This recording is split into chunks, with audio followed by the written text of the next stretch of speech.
Branch express courier private limited domestic international cargo உங்கள் இல்லம் தேடி வந்து கொரியர் புக்கிங் டெலிவரி செய்து தரப்படும். டாக்டர் ஸ்ரீவர்மா ஆயுள் தரும் ஆயுர்வேதா அறுவை சிகிச்சை இல்லா குணம் ஆயுள் கால நிவாரணம்.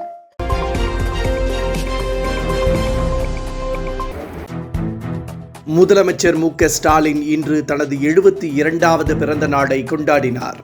பெரியார், அண்ணா, கருணாநிதி ஆகியோர் நினைவிடத்திற்கு சென்று அவர் மரியாதை செலுத்தினார்.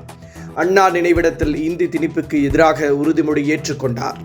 கோபாலபுரம் சிஐடி காலனிக்கு சென்று கருணாநிதி படத்திற்கு அவர் மரியாதை செலுத்தினார். அவருக்கு அமைச்சர்கள், மாவட்ட செயலாளர்கள், தொண்டர்கள், பொதுமக்கள் உள்ளிட்ட பல்லாயிரக்கணக்கானோர் முதலமைச்சரை நேரில் சந்தித்து வாழ்த்து தெரிவித்தனர். குடியரசுத் தலைவர் திரௌபதி முர்மு, பிரதமர் நரேந்திர மோடி, மக்களவை எதிர்க்கட்சித் தலைவர் ராகுல் காந்தி, துணை முதலமைச்சர் உதயநிதி ஸ்டாலின், பாஜக மாநில தலைவர் அண்ணாமலை, தாவேகா தலைவர் நடிகர் விஜய், நடிகர் ரஜினிகாந்த் என தலைவர்களும் முக்கிய பிரமுகர்களும் முதலமைச்சருக்கு பிறந்தநாள் வாழ்த்து தெரிவித்தனர்.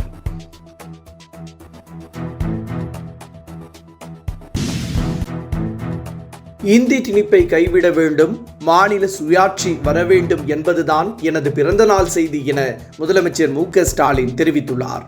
தனது 72வது பிறந்த நாளையொட்டி தமிழகம் முழுவதும் அரசு பள்ளிகளில் மாணவர் சேர்க்கையை தொடங்கி வைத்து முதலமைச்சர் மு.க.ஸ்டாலின் தன்னுடைய கவலையெல்லாம் நாட்டை பற்றியும் மாநிலத்தை பற்றியும் தான் என தெரிவித்தார். இருமொழி கொள்கைதான் இருக்க வேண்டும் எனவும் அவர் கேட்டுக்கொண்டார்.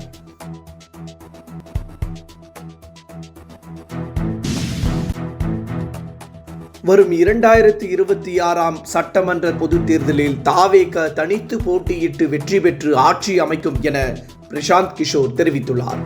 தனியார் தொலைக்காட்சி ஒன்றிற்கு அவர் அளித்த பேட்டியில் தாவேகா கூட்டணியின்றி போட்டியிடும் என கூறினார். ஆட்சி அமைக்கும் அளவுக்கு தாவேகாவிற்கு வாய்ப்பு இருப்பதாகவும் பிரசாந்த் கிஷோர் திட்டவட்டமாக தெரிவித்துள்ளார். வரும் தேர்தலில் அதிமுகவுடன் தாவேகா கூட்டணி அமைக்க வாய்ப்புள்ளதாக தகவல் வெளியாகியுள்ள நிலையில் தாவேகா தனித்து போட்டியிடும் என அறிவித்திருப்பது அரசியலில் பேசுபொருளாகியுள்ளது.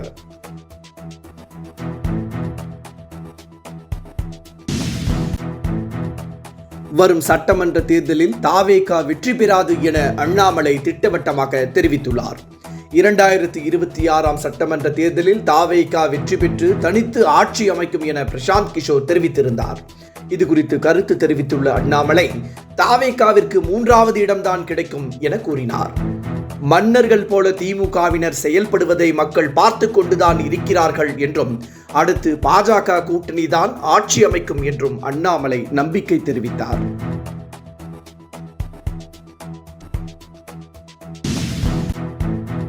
நடிகை விஜயலட்சுமி அளித்த புகார் தொடர்பாக விசாரணை நடத்த சென்னை உயர்நீதிமன்றம் உத்தரவிட்டுள்ள நிலையில் அதனை எதிர்த்து சீமான் உச்சநீதிமன்றத்தில் மனு தாக்கல் செய்துள்ளார்.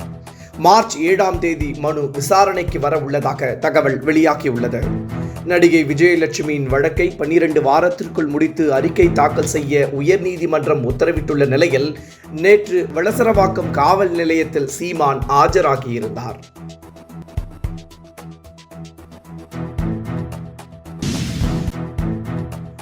ஹிந்தி மொழியை தேசிய மொழி என மத்திய அமைச்சர் கஜேந்திர சிங் ஷெகாவத் பேசியிருப்பது மீண்டும் சர்ச்சையை ஏற்படுத்தியுள்ளது. இந்தி திணிப்புக்கு எதிரான போராட்டம் தமிழகத்தில் தீவிரமடைந்து வரும் நிலையில் தேசிய மொழியான ஹிந்தி நாட்டை ஒற்றுமையின் நூலில் இணைக்கும் என அவர் பேசியிருப்பது மீண்டும் சலசலப்பை ஏற்படுத்தியுள்ளது.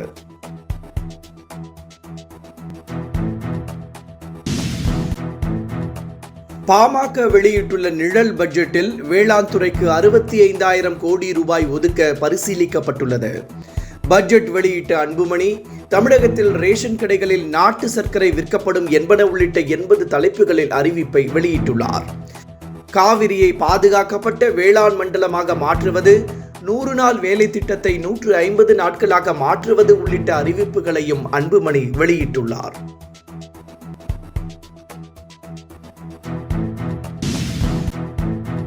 கட்டுமான பொருட்களின் விலை கடுமையாக உயர்ந்துள்ள நிலையில் எம்சாண்ட் விலை முன்பு எப்போதும் இல்லாத அளவு உயர்ந்துள்ளது.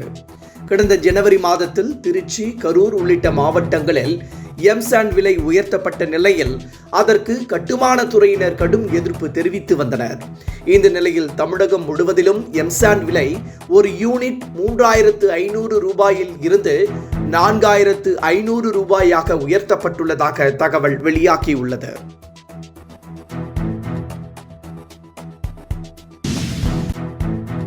தொகுதி மறுசீரமைப்பு தொடர்பாக முதலமைச்சர் மு.க. ஸ்டாலின் வரும் 5ஆம் தேதி கூட்டியுள்ள அனைத்து கட்சி கூட்டத்தில் பாஜக பங்கேற்காது என அண்ணாமலை தெரிவித்துள்ளார். சென்னையில் செய்தியாளர்களிடம் பேசிய அவர், தொகுதி மறுசீரமைப்பு தொடர்பாக மத்திய அரசு தெளிவான விளக்கம் அளித்துவிட்ட போதிலும் அனைத்து கட்சி கூட்டத்தை முதலமைச்சர் கூட்டியிருப்பது ஏற்புடையதல்ல என கூறினார். இந்த விவகாரத்தில் திமுகவினர் புரளை கிளப்புவதாகவும் அண்ணாமலை விமர்சித்துள்ளார்.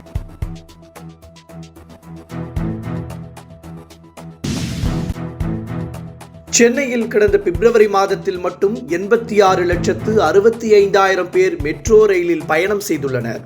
சென்னையில் வசிக்கும் மக்கள் மெட்ரோ ரயிலின் பயணத்திற்காக அதிகம் பயன்படுத்துகின்றனர். பயணிகளுக்காக பல்வேறு வசதிகளை நிர்வாகம் செய்துள்ளது. குறிப்பாக மெட்ரோ ரயிலில் பயணம் செய்வோர் பேருந்துகளிலும் சேர்ந்து பயணிக்க வசதியாக ஒருங்கிணைந்த சிங்கார சென்னை அட்டையை அறிமுகப்படுத்தியுள்ளது. இந்த நிலையில் கடந்த பிப்ரவரி மாதத்தில் மெட்ரோ ரயிலில் 86,65,000 பேர் பயணித்துள்ளனர். கடந்த 7ஆம் தேதி மட்டும் 3,64,803 பேர் பயணம் செய்துள்ளனர்.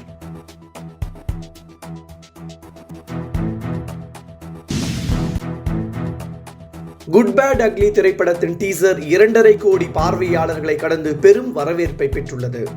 ஆதிக் ரவிச்சந்திரன் இயக்கத்தில் நடிகர் அஜித்குமார் தனது 63வது திரைப்படத்தில் நடித்துள்ளார். இப்படத்திற்கு குட் பேட் அக்லி என பெயரிடப்பட்டுள்ளது. நடிகை த்ரிஷா, நடிகர் பிரசன்னா, அர்ஜுன், பிரபு உள்ளிட்டோர் நடித்துள்ளனர். ஜி.வி. பிரகாஷ் இசையமைத்துள்ளார். 270 கோடி ரூபாய் பட்ஜெட்டில் உருவாகி வரும் இந்த படத்தின் டீசர் நேற்று வெளியான நிலையில் அதனை 2.5 கோடி பேர் பார்த்துள்ளனர். குட் பேட் அக்லி திரைப்படம் ஏப்ரல் மாதம் 10ஆம் தேதி வெளியிடப்பட உள்ளது.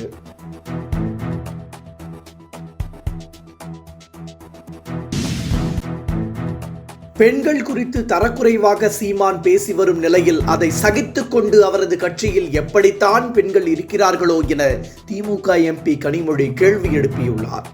சீமான் வீட்டில் உள்ளவர்களே அவரை கேள்வி கேட்க வேண்டும் என்றும் கனிமொழி தெரிவித்துள்ளார்.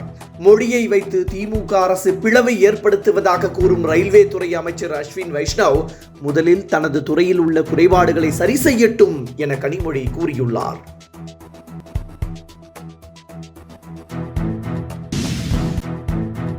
கிரிப்டோ கரன்சியில் அதிக லாபம் தருவதாக கூறி நடைபெற்ற புகாருக்கும் தனக்கும் எந்த தொடர்பும் இல்லை என நடிகை தமன்னா விளக்கம் அளித்துள்ளார். இது தொடர்பாக தனது வழக்கறிஞர் குழு ஆலோசனை நடத்தி வருவதாகவும் அவர் தெரிவித்துள்ளார்.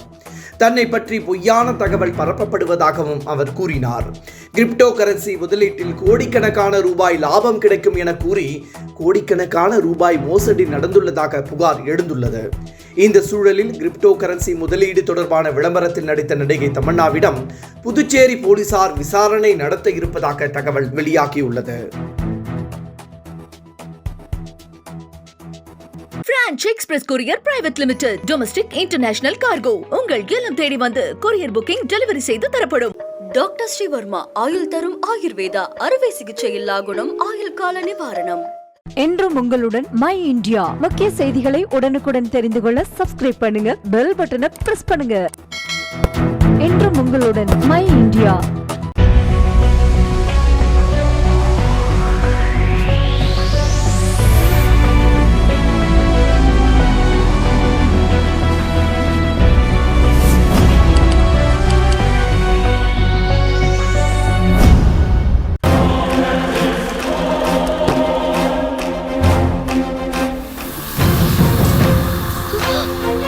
தமிழ்நாடு காவல்துறையை ரொம்ப குறைவா மதிப்பிடுறீங்க மிஸ்டர் நிவாஸ். லஞ்சம் தவிர்த்து நெஞ்சம் நிமித்தி வாழ்ற போலீஸ்காரங்க தமிழ்நாடு காவல்துறை.